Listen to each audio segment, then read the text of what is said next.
Hello enemy lovers, স্বাগত জানাই আপনাদের চ্যানেল কোর অ্যানিমিতে। আজকের ভিডিওতে আমরা এক্সপ্লেন করব জুজুৎসু কাইসেনের সিজন 3 এর প্রথম এপিসোড। ভিডিওর শুরুতে আমরা দেখি ইউজি ইতাদোরিকে। একটি বিশাল কার্স স্পিরিট তাকে বিল্ডিং এর পর বিল্ডিং ধাওয়া করছে। হঠাৎ সে আত্মাটা মারা পড়ে আর তার উপর দাঁড়িয়ে আছে স্বয়ং ইউটা ওকুৎসু। ইউটা এখন ইউজিকে বাঁচাতে নয় বরং তাকে খতম করতে এসেছে। কিন্তু কেন? চলুন জেনে নিই আজকের এপিসোডে। কাহিনী এবার কিছুটা পেছনে যায়। আমরা দেখি জেনিন বংশের ছোট ছেলে নাওয়া জেনিনকে।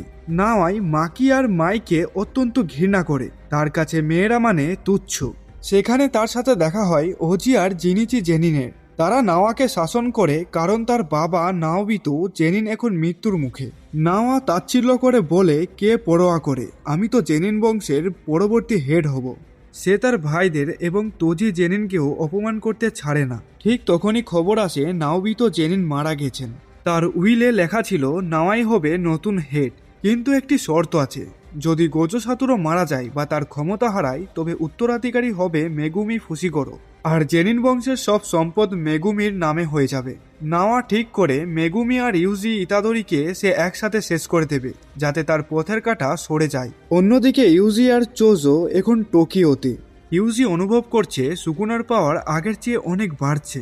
সে জুজুৎসু হাইতে ফিরতে চায় না কারণ তার জন্য অনেক নিরাপদ মানুষ মারা গেছে। চোজো তাকে ভাই হিসেবে আগলে রাখছে এবং তারা একসাথে কার্স স্পিরিট শিকার করছে। ইউজি এখন তার কার্সড এনার্জির ওপর অনেক বেশি কন্ট্রোল অর্জন করেছে।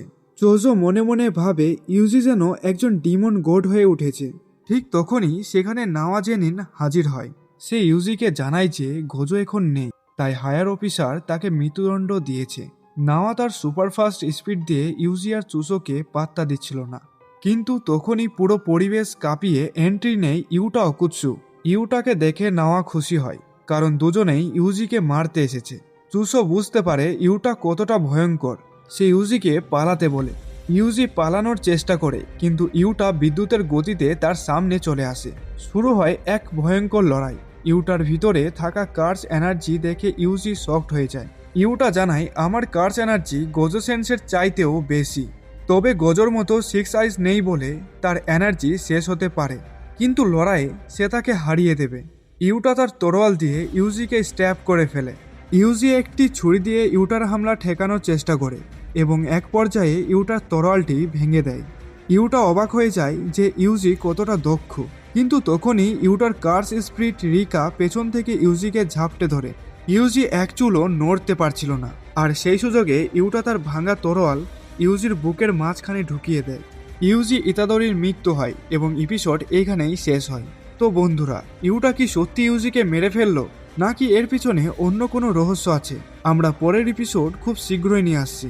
আপনি কি চান আমি এই সিরিজটি কন্টিনিউ করি? কমেন্টে ইয়েস লিখে জানান। ভিডিওটি ভালো লাগলে লাইক ও শেয়ার করুন, আর আমাদের চ্যানেলে নতুন হলে সাবস্ক্রাইব করে বেল আইকনটি বাজিয়ে দিন। দেখা হচ্ছে পরের ভিডিওতে। ধন্যবাদ।